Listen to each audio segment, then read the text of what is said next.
Hi guys, this is Will and More Arts and I'm Leslie, and today I'm going to show you how I made my spooky haunted house diorama. I haven't quite figured out what to call this style. Maybe it's a shadow box, a 3D painting, a miniature. I don't know. And this one's basically built like a shadow box. So I made a spooky haunted house scene and it was so much fun to do. So let's check it out. I start by making a layered design on my computer, and then I'm going to cut it out on my laser cutter using 1/8 inch wood. You can also do this same typical idea using layered cardboard.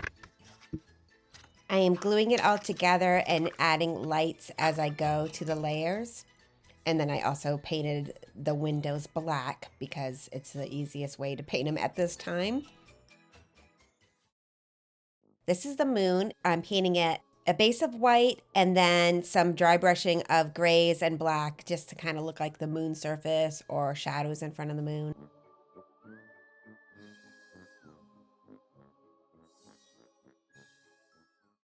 I'll be painting everything black for a base coat.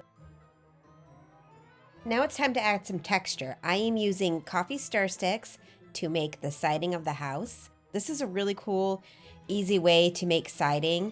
I'm not looking for perfection here because this is going to be a creepy old haunted house. This tool is called an easy cutter. It's the greatest tool for cutting things. It makes it so easy. I discovered it by watching Era from Bentley House Minis. She makes amazing miniatures, and this is a tool she frequently uses, so I had to get one. I am making the roof shingles with the same coffee stir sticks, just small cuts. I'm laying the shingles on top of one another slightly just to give that appearance of a shingled roof as you would in a regular house. I also added some not so symmetrical frames to all the windows. Now I'm going to paint everything black.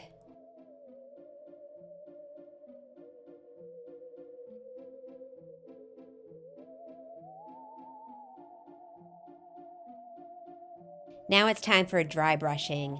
Dry brushing is just a very thin layer of paint on your brush, barely anything, and you just go over everything and it adds some awesome dimension to your piece.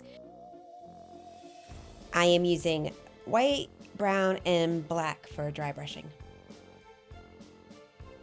Just checking out my moon placement here.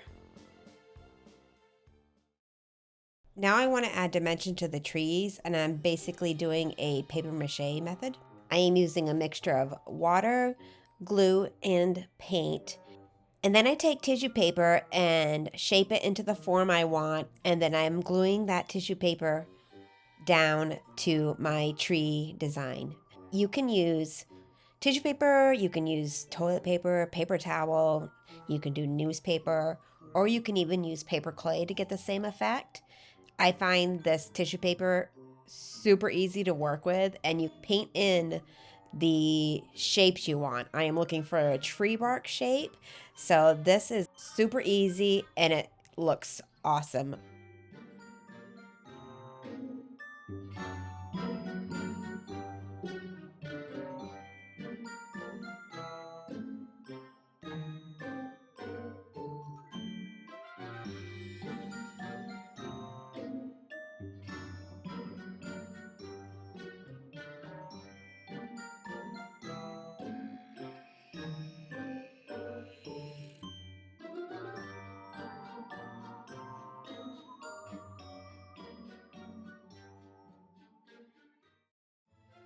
Now I want to paint my background, basically a purplish gray. So I'm just mixing some white, black, and purple to get the look I want.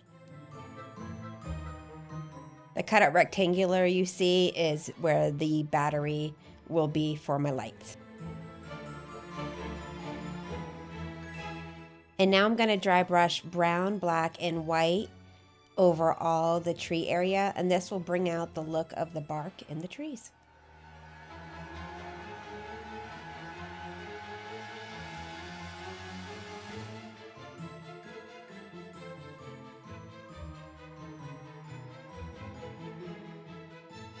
Now I'm gluing my moon to the back.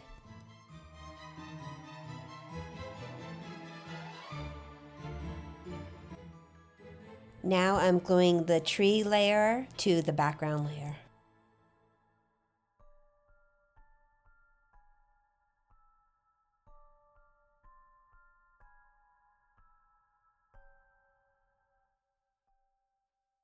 Now I can add in the porch. Adding some bats to the moon area.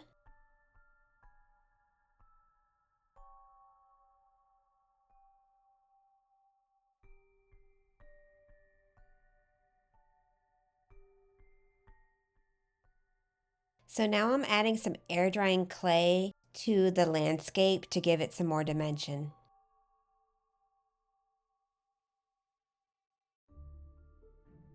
Adding some wooden steps to the porch area.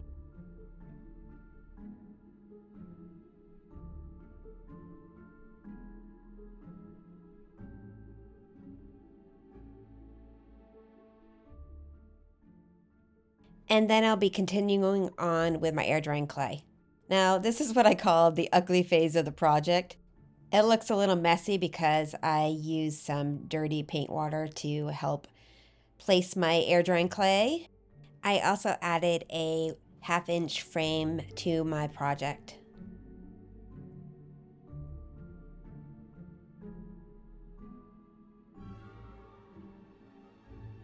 Adding some more spooky trees to the foreground. I'm adding some more air drying clay. I use the tin foil as a space filler and then the air drying clay over the top. Every spooky scene needs a cemetery.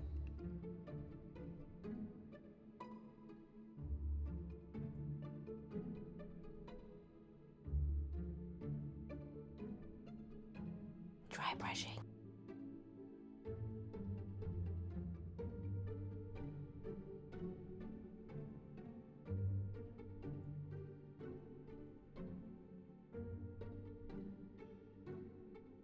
Now adding some greenery. This is probably my funnest part. It kind of pulls it all together.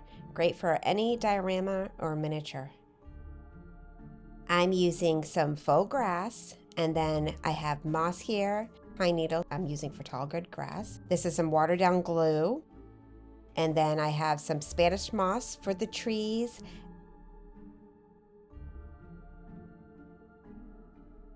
And then I have dried leaves that I'm placing basically all over the background.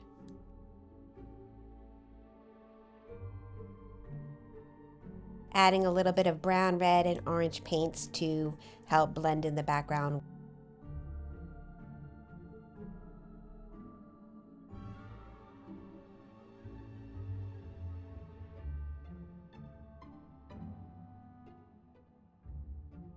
Some more dried leaves, and then some moss for the trees.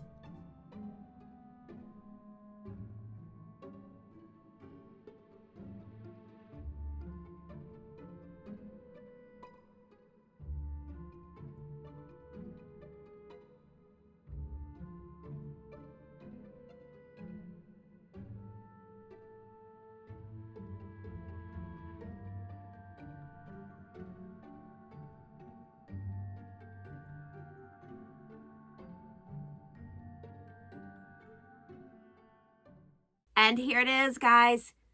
I love how it turned out. This thing was so much fun to make. I love the trees. I love painting trees. I love sculpting trees. I love anything trees. And the house was really fun to make and adding all the dimensions to the house. And there it is with the light. I'm going to be working on another spooky project next. And then I'll be continuing on with my Never Ending Story diorama series. Thanks for watching, everyone, and let's check out their final results.